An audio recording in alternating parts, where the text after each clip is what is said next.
NBC 24 देख रहे हैं आप और मैं आप सबके साथ स्वीटी शर्मा। भारत में कोरोना वायरस से संक्रमित लोगों की संख्या बढ़कर 3,395 हो गई है। आंकड़ों के अनुसार केरल में सबसे अधिक जो संक्रमित है वो पाए गए हैं। बीते 24 घंटे में देश में कुल 4 रोगियों की मौत हुई है। दिल्ली, केरल, कर्नाटक और उत्तर प्रदेश में एक एक व्यक्ति ने जान गंवाई। कोविड-19 की स्थिति पर करीबी नजर रखी जा रही है और हालांकि संक्रमण की गंभीरता कम है। ज्यादातर मरीजों की घर पर ही देखभाल की जा रही है और चिंता की कोई बात नहीं है। किस राज्य में कितने मामले सामने आए और सब कुछ हम इस वीडियो में बताएंगे। बता दें कि महाराष्ट्र में 467 तो मामले, गोवा में 8 मामले, दिल्ली में 375 मामले, उड़ीसा में 7 और गुजरात में 265 और जम्मू कश्मीर में 6, कर्नाटक में 234, झारखंड में 6, पश्चिम बंगाल में 205, छत्तीसगढ़ में 6, तमिलनाडु में 185 और पंजाब में 5, उत्तर प्रदेश 117 और तेलंगाना में 3, राजस्थान में 60, अरुणाचल प्रदेश में 3, पुदुचेरी में 41 और असम में 2, हरियाणा में 26 और मिजोरम में 2, आंध्र प्रदेश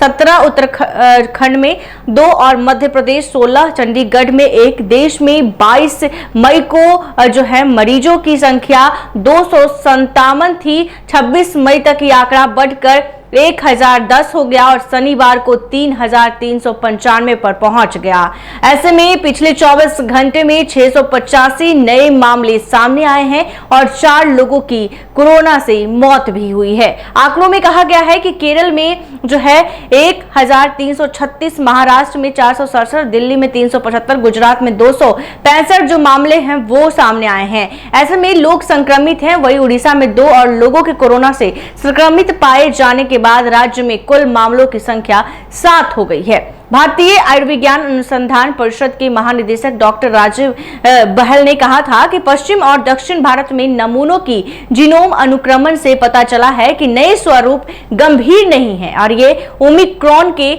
उप स्वरूप है। ओमिक्रॉन के 4 उप स्वरूप LF7, LFG, JN1 और NB181 सामने आए हैं। उन्होंने कहा था कि पहले 3 स्वरूप के मामले ज्यादा थे और हम स्थिति पर करीब से नजर रख रहे हैं। इस समय कुल मिलाकर हमें निगरानी रखनी चाहिए, सतर्क रहना चाहिए, लेकिन चिंता की कोई बात नहीं है। नोएडा में भी कोरोना वायरस फिर से डरा रहा है। बीते 24 घंटे के भीतर 14 लोगों की कोविड रिपोर्ट पॉजिटिव आई है सामने और ऐसे में हड़कंप मचा हुआ है। स्वास्थ्य विभाग का कहना है कि सभी को माइल्ड लक्षण यानी सामान्य जुकाम है, डरने की कोई जरूरत नहीं है। यहाँ पहले कोरोना संक्रमितों की संख्या 43 थी। नए केस आने के बाद नोएडा में कोरोना संक्रमितों की संख्या 57 हो गई है। फिर डरा रहा कोरोना। 24 घंटे में 685 मामले आए सामने, 4 की मौत। स्वास्थ्य विभाग ने की एक खास अपील।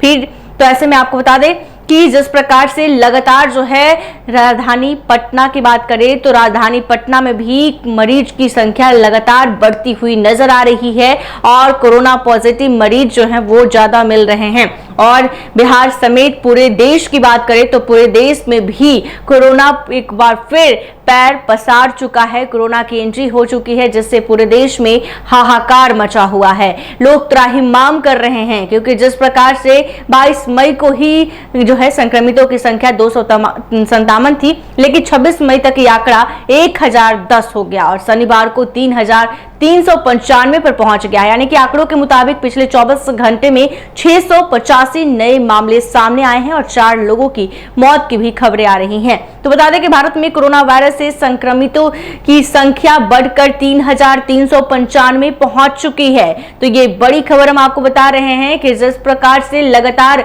कोरोना की स्थिति वो बढ़ती ही जा रही है और बीते 24 घंटे में देश में कुल 4 कोरोना संक्रमितों की मौत भी हुई है। दिल्ली, केरल, कर्नाटक और उत्तर प्रदेश में एक एक व्यक्ति ने अपनी जान गंवाई। कोविड-19 की स्थिति पर करीबी नजर रखी जा रही है। हालांकि संक्रमण की गंभीरता कम है। ज्यादातर मरीजों की घर पर ही देखभाल की जा रही है। देखिए, चिंता की कोई बात नहीं है। बिहार सहित देश के विभिन्न राज्यों में एक बार फिर से कोरोना के मरीज मिलने के बाद बिहार सरकार भी सतर्क हो गई है और इसकी निगरानी कर रही है।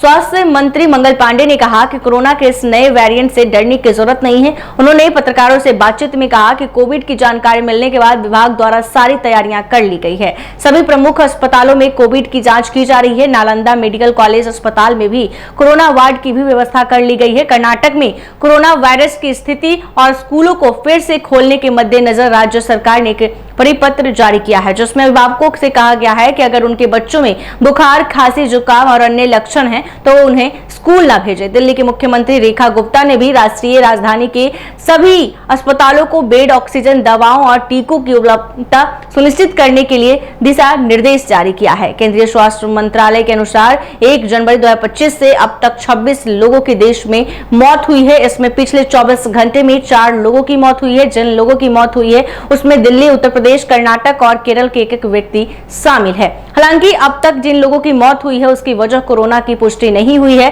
खास बात ये, इनमें से ज्यादातर लोग 60 साल के ऊपर भी थे और वो भी कई बीमारियों से ग्रसित थे। तो आपको बता दें कि पूरे देश में एक बार फिर कोरोना जो है पैर पसार चुका है।